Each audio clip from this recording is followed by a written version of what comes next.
Programa Universitario de Estudios sobre Asia, África y Oceanía, UNAM. Voces que unen continentes. Te ayudamos a conocer las realidades de Asia, África y Oceanía y su relación con México, a través de breves cápsulas de análisis con la participación de especialistas en el área. Hola, mi nombre es Yomanicela Mandujano Salazar, soy profesora de la Universidad Autónoma de Ciudad Juárez y uno de mis temas de investigación tiene que ver con medios y sociedad en la cultura japonesa contemporánea. Hoy vamos a hablar de Captain Tsubasa, mejor conocido en México como Supercampeones. Y antes de iniciar, debo decir que a título personal, este anime fue el que despertó mi amor por Japón. Pero ¿por qué hablar de Supercampeones en este momento? Bueno, este año 2026 está marcado por el Mundial de la FIFA, que tendrá como uno de sus tres países sedes a México. Hablar de fútbol suele llevarnos a pensar en estadios llenos, grandes figuras mediáticas o competencias internacionales. Sin embargo, pocas veces nos detenemos a pensar en cómo nace el amor por este deporte, especialmente en la infancia, y qué papel juegan la cultura popular y los medios en este proceso. Como se comenta en otro episodio, en Japón el fútbol no siempre ocupó un lugar central, pero a partir de los años 80 algo comenzó a transformarse profundamente y una de las piezas clave de ese cambio fue Captain Tsubasa. Por ello, en los próximos minutos hablaremos de cómo esta historia infantil ayudó a transformar la relación de Japón con el fútbol y al mismo tiempo fortaleció el amor por el anime en México, creando un puente cultural inesperado entre ambos países. Para entender el impacto de esta historia, hay que empezar por una idea clara. Japón no fue históricamente un país futbolero. El fútbol llegó a Japón en 1873, introducido por instructores británicos en academias militares. En esa época se incorporó a algunos espacios educativos, pero no tuvo arraigo popular. En 1921 se fundó la Asociación Japonesa de Fútbol, pero durante gran parte del siglo XX el fútbol se mantuvo como una práctica amateur, limitada a escuelas, universidades y equipos de empleados de grandes corporaciones. El deporte que realmente dominaba era el béisbol, al que se asociaba con la modernidad, la disciplina y el esfuerzo colectivo. De hecho, desde la década de 1940 existían ya cómics o manga en donde se presentaban historias relacionadas con este deporte. Aún así, Japón tuvo momentos destacados en fútbol. Llegó a los cuartos de final en las Olimpiadas de Berlín de 1936. En los Juegos Olímpicos de Tokio 1964 también llegó a esa etapa. Y en las Olimpiadas de México de 1968 consiguió una histórica medalla de bronce. A pesar de ello, para los niños japoneses de los años 60 y 70, soñar con ser futbolista simplemente no era algo común. Probablemente porque no había íconos a quienes reconocieran, ni reales ni de ficción, como sí había beisbolistas. En esas décadas, además de que el béisbol era un deporte mediático nacional, algunos jugadores como Masanori Murakami comenzaron a emigrar a las grandes ligas. Murakami fue jugador de los Gigantes de San Francisco y se convirtió en héroe y representante japonés. Y desde luego, los mangas sobre este deporte proliferaban, alimentando los sueños deportivos y de estrellato de niños y adolescentes. Pero luego llegó la década de 1980 y es imposible pensar en Japón de esa época sin pensar en la llamada burbuja económica. Fue un periodo de crecimiento acelerado, de optimismo casi eufórico y de una profunda confianza en el futuro. Japón parecía imparable. Sus empresas se expandían por el mundo, sus productos tecnológicos se convertían en símbolo de calidad y la idea de que el país había alcanzado una prosperidad definitiva se instaló en el imaginario colectivo. Esto tuvo un impacto directo en la manera en que se construía la identidad japonesa con respecto a un reconocimiento internacional. Los capitales nipones estaban por todos lados, incluidos los estudios de Hollywood. Películas como Karate Kid, Bloodsport, presentaron al país y su cultura como admirables. Es en este contexto en el que aparece Captain Tsubasa, un manga y luego anime que presenta al fútbol no asociado al dinero o al consumo, sino al disfrute, al esfuerzo compartido y al sueño de representar a Japón en un contexto internacional de gran alcance. El mangaka Yoichi perdón, el mangaka Yoichi Takahashi creó Captain Tsubasa en 1981. Desde sus primeras páginas en la revista Weekly Shonen Jump, se presentó como algo más que un simple manga deportivo. Fue una extraordinaria historia sobre pasión, crecimiento y amistad, centrada en un niño con un sueño aparentemente imposible, pero que resultó ser profundamente inspirador para varias generaciones. El protagonista es Tsubasa Ozora, conocido en Hispanoamérica como Oliver Atom. Y de aquí en adelante voy a manejar los nombres del doblaje latino para que aquellas personas que han visto el anime puedan ubicar más fácilmente las referencias. Desde muy temprano en su vida, el valor se convierte en el mejor amigo de Oliver, una compañía inseparable incluso en el peligro. Su amor por el fútbol define su identidad y su sueño es convertirse en el mejor jugador del mundo. Cuando Oliver y su familia se mudan a la ciudad de Nankatsu, conocida dentro de la historia por su tradición futbolística, él no solo se inscribe en el equipo de la escuela primaria, que acá se llamó Newpie, sino que encuentra un espacio donde su pasión cobra sentido.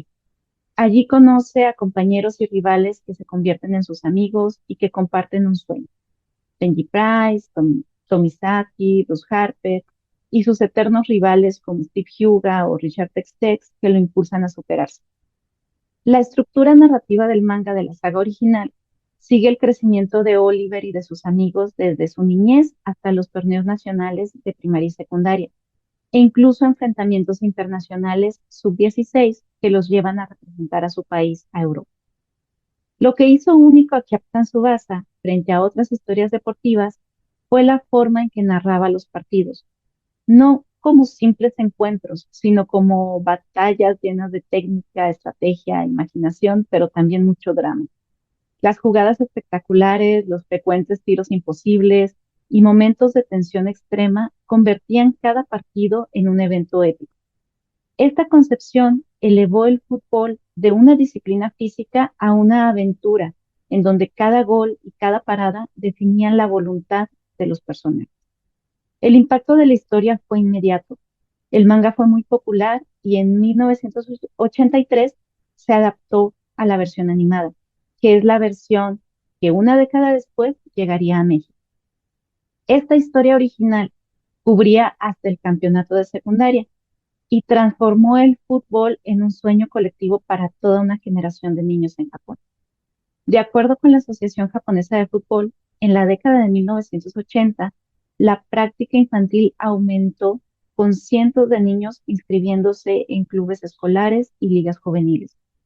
En 1989, en medio del proyecto para lanzar una liga profesional varonil dentro de Japón, se realizó una nueva adaptación animada titulada Shin Captain Tsubasa, que sigue la historia del manga original y que no había cubierto la primera animación, ahora presentando a los conocidos personajes en sus aventuras como representantes juveniles del país en el torneo internacional sub-16.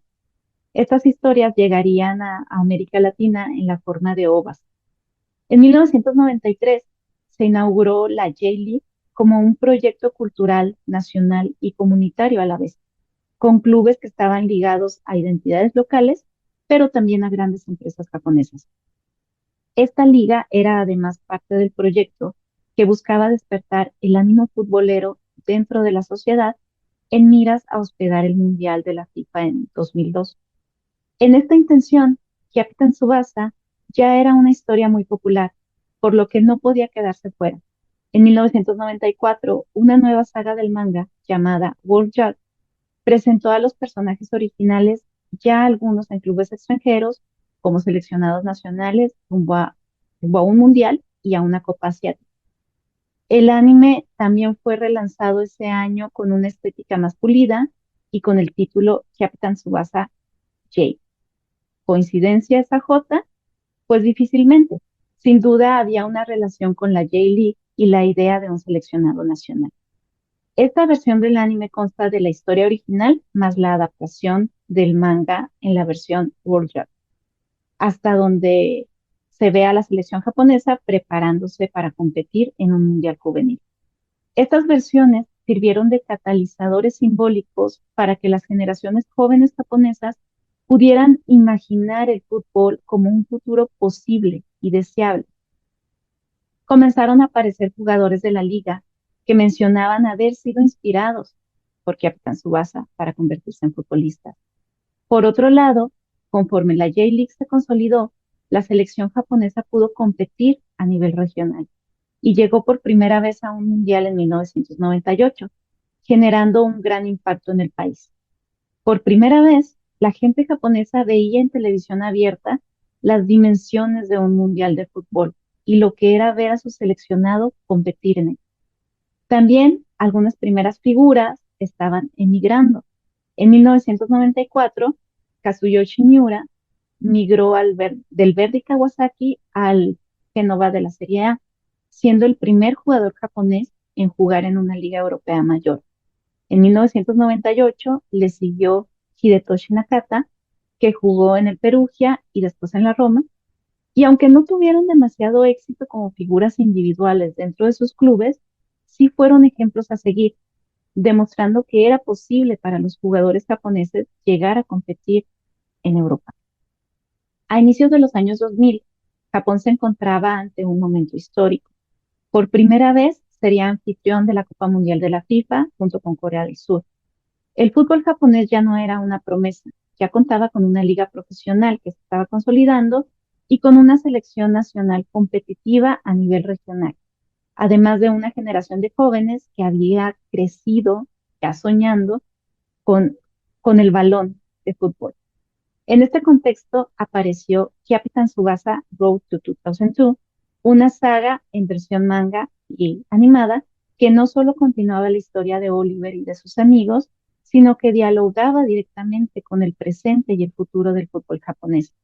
A diferencia de las primeras entregas de Captain Tsubasa, que estaban centradas en torneos escolares y juveniles, esta saga, Road to 2002, marcó un giro narrativo fundamental: el tránsito de la infancia al profesionalismo.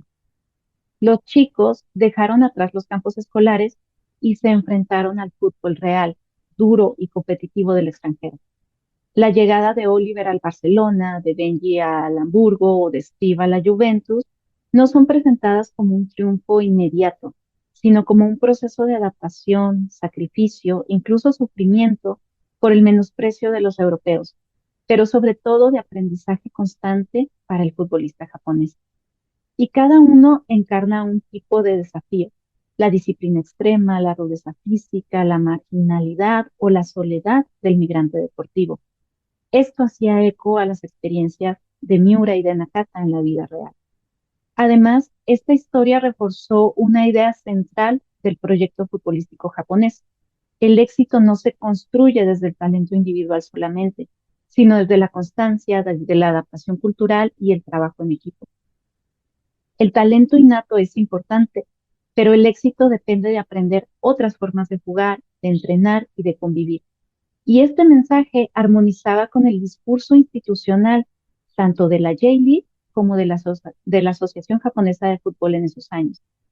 Así, Road to 2002 complementó el mapa del fútbol global visto desde Japón, haciéndolo accesible para niños y jóvenes que comenzaban a comprender que el fútbol no era solamente la J-League o solamente su selección nacional en juegos contra otros países asiáticos.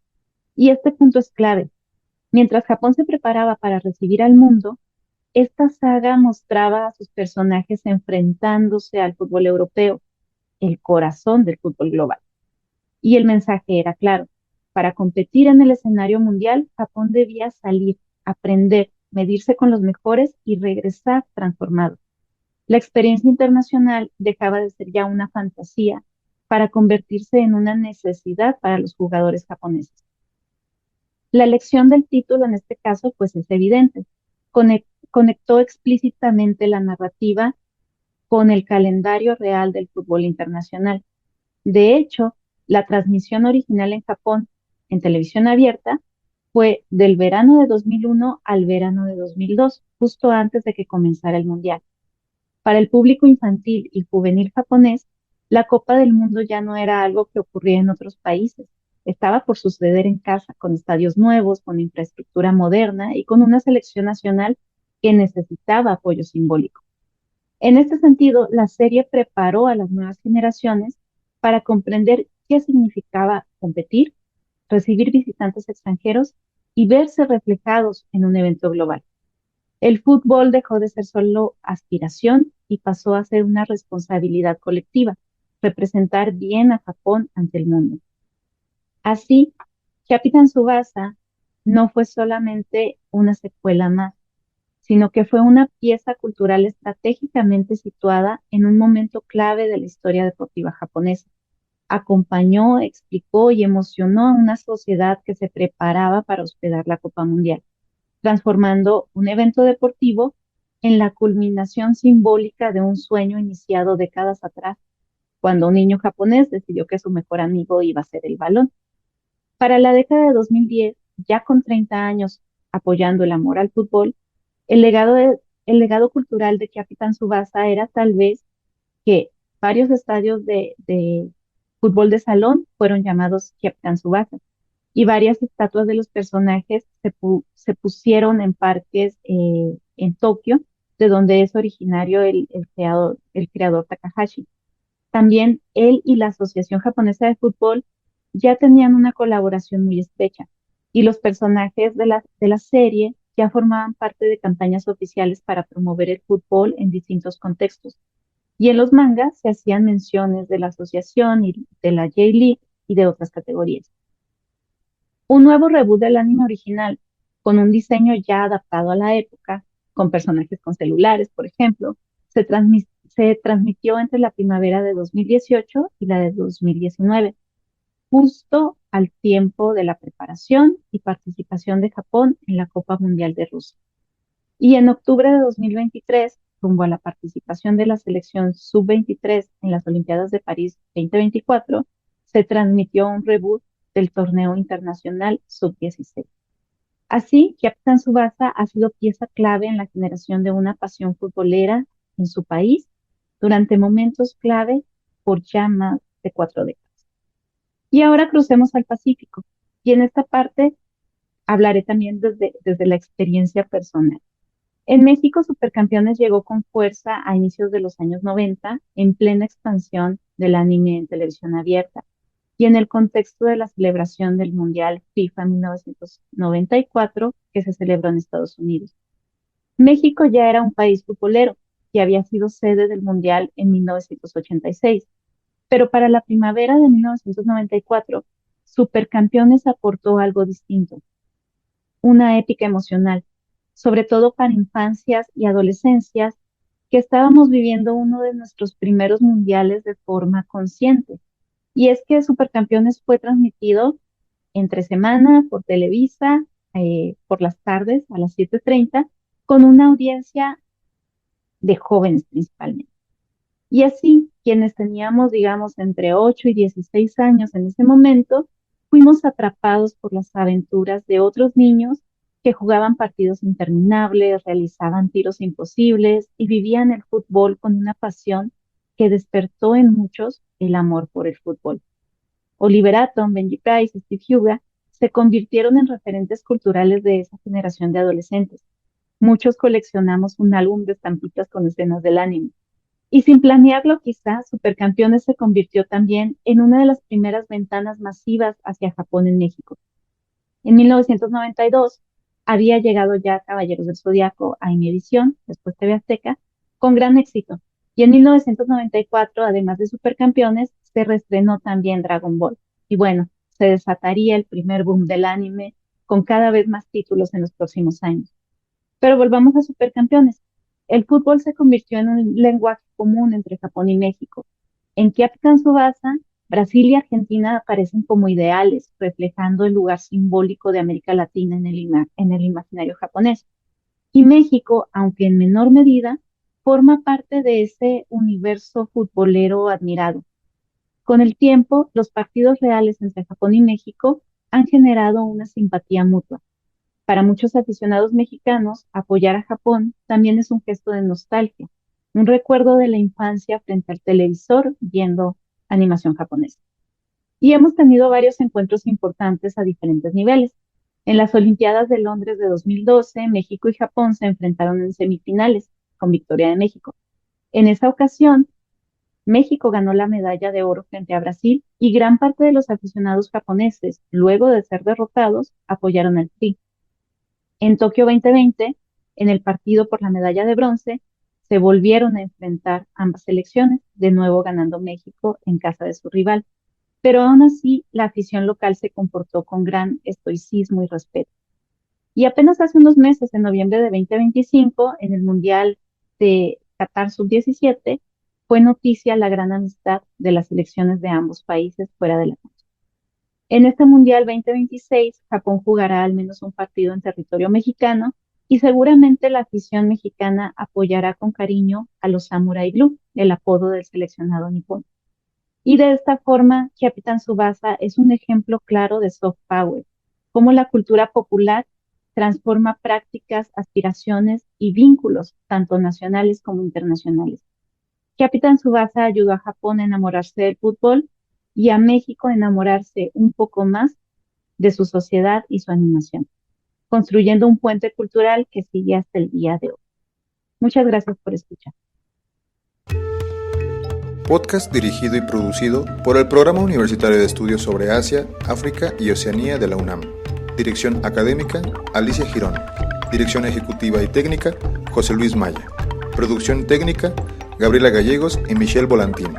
Las opiniones expresadas por los autores no necesariamente reflejan la postura de este podcast.